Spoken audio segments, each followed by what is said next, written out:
What's going on, guys? Holmes Form coming to you guys today with another video. We got some videos to do today. Got caught up a little bit the last day and a half. Couldn't really get to some videos into some of our draft picks, but I'm still on our draft picks. I got a few more left to talk about, and you guys know, obviously, Lions selected the quarterback Hendon Hooker, 68th overall, round 3, from the Tennessee Volunteers. Brad Holmes goes after another player that is pretty much, that is coming off a major injury, torn ACL in his left knee, but has immense talent, has really good talent. Does this spell the end of Goff's career as a Detroit Lion? It's going to get really, really touchy here. Maybe in this video, some people are going to get a little bit upset with some of the opinions that I'm going to have, but let's get right into it. Now, we all know who Hendon Hooker was, man. He was 3 years at Virginia Tech as a Virginia Tech Hokie in the ACC. Then spent the last 2 years as a Tennessee Volunteer in the SEC. Lost his job at Virginia Tech. He did. And then transferred into the transfer portal and went to Tennessee and had 2 really good seasons at Tennessee. 25 years old, 5 years in college, 6'3", 6'4", 220 pounds. You see him range from you see this kid range from 6'3" to 6'4" to 218, 220 pounds. So he's a big kid, got good size on him. Not overly muscular. He got that lean muscle. He's got that skinny. He got that skinny size, but he's actually a tall, heavier kid. Now, his stats, 8,974 yards throwing, 80 touchdowns, 12 picks, which is outstanding, and 172.2 QBR, and then a 66.9% completion percentage, which is phenomenal too, man. That's pretty much elite right there. That's almost 70%, 67% throwing the football and completing your passes. That's impressive. So then rushing the football, 2,779 yards, 4.0 yards per carry, and 25 touchdowns. A really good mobile quarterback. Does everything on the ground that you want. Can make people miss, run away from guys. Does it all. Now, this is where we start talking about what's going on. Age is going to be a factor. Injury is going to be a factor. And then the system. So let's talk about his age a little bit. 25 years old. Starting off late in the NFL, you usually want you don't want your quarterback to be that age. I understand that. But, a lot of quarterbacks do play well into their 30s. We'll see what happens with this guy. He's a really smart kid. He's a smart kid. He's had only the one injury. So, he's a good decision maker. He doesn't really put himself in situations where he's going to get hurt, but he is a mobile quarterback, and being a little bit older, man, it's going to be an issue that's going to get brought up constantly, and I understand it. Now we talk about the injury. It's on his left knee. He tore that ACL. It's probably going to be, if you look it up, and I'm no doctor, it's a 6 to 9 month injury. It happened in November. So, we're going to want this kid healthy by August. He just started really throwing the football. I think days prior to the draft, I think on the 26th, he put something out either on his IG account, Instagram account, or Twitter, whatever it was, that he was just starting to throw the ball, dropping back. He was throwing the ball obviously in a standing still position. He was doing stuff like that, but now he's doing drop backs. Even though it is on the left knee, it's not his push off. It's not his push off foot, but he is dropping back with those legs, and he's still throwing the football. Just started doing it, man. So he dropped that right before the draft, literally a day or two before the draft. Calculated, probably. That's a smart way of doing things. Looking like he's going to be okay for camp. Like I said, it's usually a 6 to 9 month injury with an ACL tear. A little bit different than actually being completely, it's a bad injury no matter what I'm trying to say. I'm not really trying to sugarcoat the injury. It's just that it's a 6 to 9 month where we had JMO seemed to be a little bit longer for some reason. I think that injury was a little bit different, but don't get me confused with a doctor, because I don't really know what was going on with those injuries. But if you look it up, It's a 6 to 9 month injury pretty much for Hendon Hooker. That's what I'm just trying to get at. And you know what happened in November? So December, January, February, March, April, May. It's already May, pretty much. You know, we're almost into May. And then June, July, August. We want him to be pretty much healthy right by August. But he says he's going to be ready for camp. Let's see what happens there, because it's going to get really interesting if he is ready for camp. What else I talk about now? System. We talk about his system, where that he played at Tennessee. Very pass happy. What's it called? System at Tennessee, where everybody was wide open. It was just using the big field, 4 deep, wide receivers all over the place. You've seen a lot of completed throws, wide receivers finding their spots, finding their zones. Hard to really cover that. Especially in the college rankings, and it doesn't usually translate into the NFL. That kind of offense. Not that saying that this kid can't translate into the NFL, just that type of offense that he ran. Let me move up a little bit. And so that's going to be an issue too. People are going to talk about it. But then when you heard Daniel Jeremiah and Bucky Brooks and Charles Davis, whoever, was talking about Hendon Hooker, they were talking about how smart this kid was and how, Jeremiah said he talked to plenty of GMs, plenty of football heads, and they said not one of them was worried about his intelligence. Not one guy was worried about his intelligence. What I wanted to see, and I never caught it, I don't know if they did this, I wanted to see if they got Hendon Hooker in the boardroom with Steve Mariucci. Mariucci does that chalkboard segment with all the quarterbacks. I saw a couple. I didn't see the Hooker one. I don't know if there was one. If there was one, let me know. I really like to see it. But according to Daniel Jeremiah, there's no real worries about his intelligence of translating into an NFL program, NFL system. And the Detroit Lions, we run some of those half reads. We run a lot of half reads. You see Jared Goff dropping back and throwing a lot of short intermediate passes, those half reads. The thing with Hooker is that I think he has a better arm than Jared Goff. Not saying he can make every throw better than Goff, but the arm is stronger. I think he's a little more accurate coming out of college. Everything's going to be different now. It's a different speed, it's a different system. Ben Johnson's system, though, kind of like, I think it will help Hendon Hooker. So we talked about that. We know the talent is there, okay? The arm strength, the accuracy, the mobility. The kid can run. He's rushed for over 2,000 yards and 25 touchdowns at the college level. That's not an issue. It's something that I wanted the Lions to get. I wanted them to get a mobile quarterback. Funny how they went after 2 mobile quarterbacks in this draft, though. They went after Hooker, obviously drafted him. Then they picked up as a UDFA Martinez, I think. Aiden Martinez, is that his name? I could be botching his name, but that's the quarterback they picked up, who was known for running the football. So I don't know what they're going to do with that. It's a little bit interesting. So this move is a power move, in my opinion. Drafting him in the 3rd round. This kid was well on his way to winning a Heisman Trophy. If he wouldn't have got hurt, he probably would have won the Heisman, in my opinion.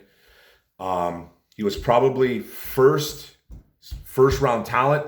He could have been drafted maybe in the top 10, but age, system would have maybe knocked him down a little bit in the draft. I think he would have been if he would have been healthy.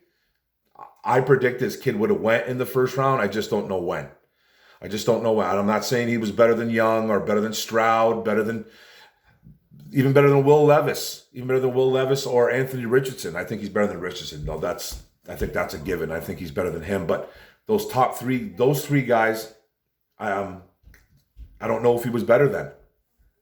I think he damn well had an opportunity to be, for sure.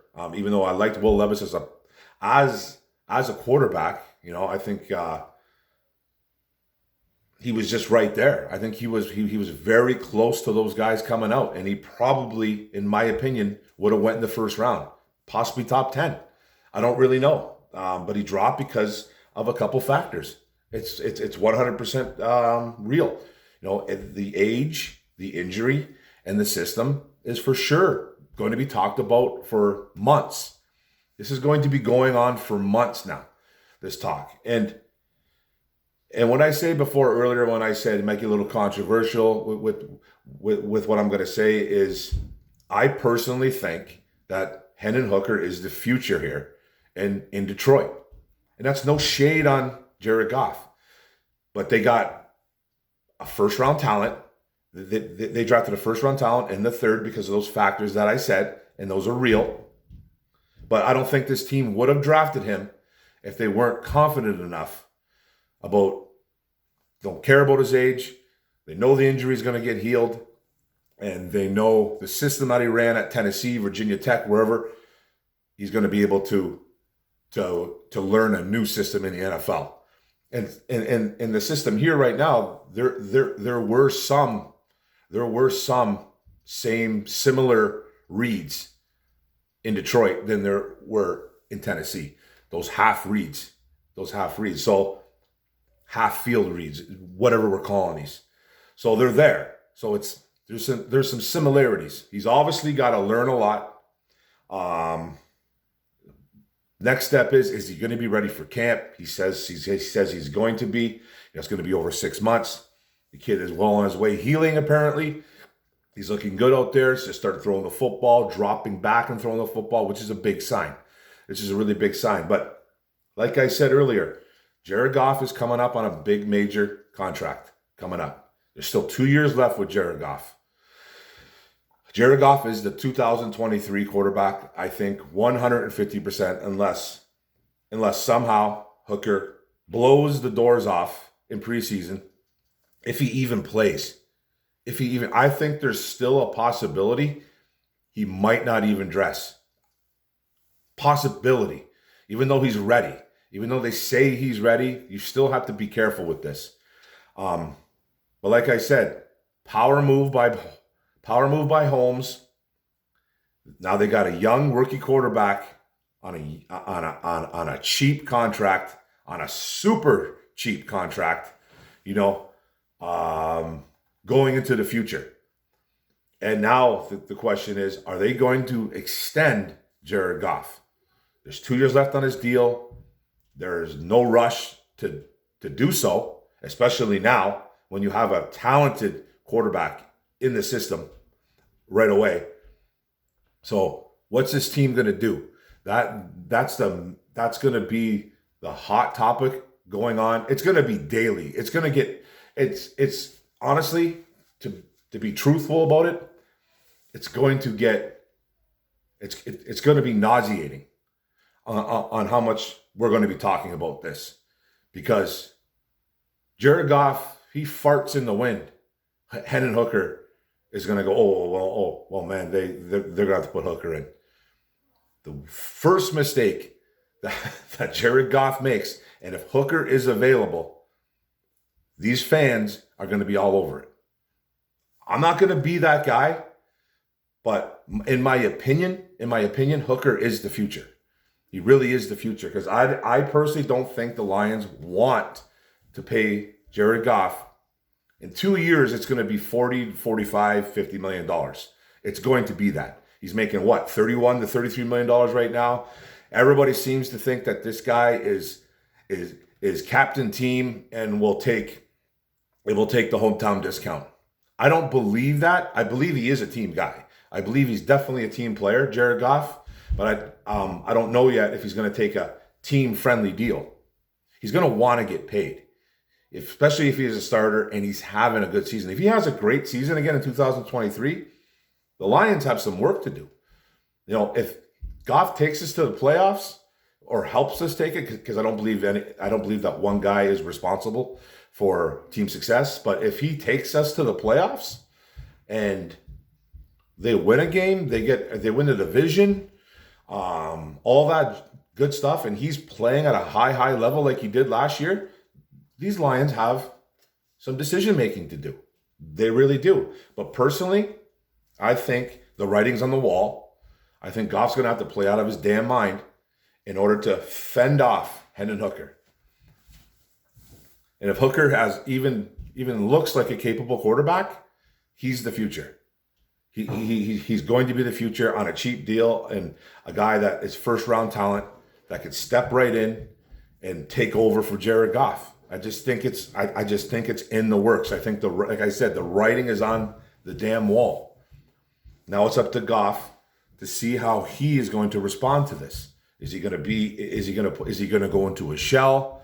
Is he going to play out of his mind? Is he sour? Is he upset? Is he happy? Is he going to take Hooker under his wing and welcome him into the locker room? Time will tell. Goff doesn't seem like a bad guy. He doesn't seem like an Aaron Rodgers type guy that will just like shun people, especially someone in his quarterback room. But Hendon Hooker is peeking over his shoulder now. Hendon Hooker is right there. Nate Sudfeld is bye-bye. The kid they picked up, I think Aiden or Adrian Martinez, I forget his name. Who knows what they're going to do with that guy. He's fumbling issues like crazy, though. So a couple bad picks, too, as well. But he's more of a runner. But this is not a Martinez. I think his name is Martinez. But this is not a Martinez video anyways. This is a Hooker and / Goff video. I love the pick, personally, because I think this kid is going to be good. I think he's going to be good in the NFL. I think he's a really smart kid. He's not just a kid that's going to pull the ball down and run. I'm not trying to make this a draft profile. I would love to do a draft profile on him, but this is going to be a kid that's going to turn some heads, and I think he's going to make some noise, especially if he's ready in preseason, OTAs, camp, whatever. He's going to make some noise, and it's just going to get the pressure is going to build. The pressure is going to build, and I can't wait to see Goff's response. Hopefully, he takes this as, I'm not going to say a threat, but hopefully he takes this as, hey, maybe these guys don't think I'm the future. I'm going to need to prove to these guys that I am the future. So do that, and then, hey, if you win the playoffs, you get to the Super Bowl, you win some games in the playoffs. Maybe they use Hooker as some type of trade bait, or vice versa. You know what I mean? Hooker becomes the guy, then you trade Goff, especially if Goff has a really good year, you can trade him off. And I'm not saying I'm calling for that. I'm not calling for that, but I'm just trying to give you scenarios on the subject, because I really do think Goff is going to be gone in a year or maybe two. I don't care if Hooker is 27 years old by the time he starts, but I think there's a good chance he could start next year and he'll be 26. I have a feeling those are the plans. You're not drafting a quarterback with this guy's type of talent if you don't think he's going to be possibly the future. This guy's not just a backup. He's not. That's my opinion. That's my opinion on this kid. It's going to get really interesting. And I'm not wishing for Goff's failure. Remember that. I'm just trying to put out the scenarios out there because they're real. So that's it, guys. Think about it. It's going to get really interesting here, but I really appreciate you guys coming in, watching the video of mine. Hendon Hooker is a Detroit Lion, third-round guy. Don't forget to hit the subscribe button in the bottom right. Don't forget to hit the notification bell. Get all my videos. Don't forget to like, comment, share this out. Appreciate it, guys. One pride. Go Lions. Boom. Let's go. Hendon Hooker in the building, at least backing up Jared Goff. Hopefully he's ready. Let's go. Go Lions.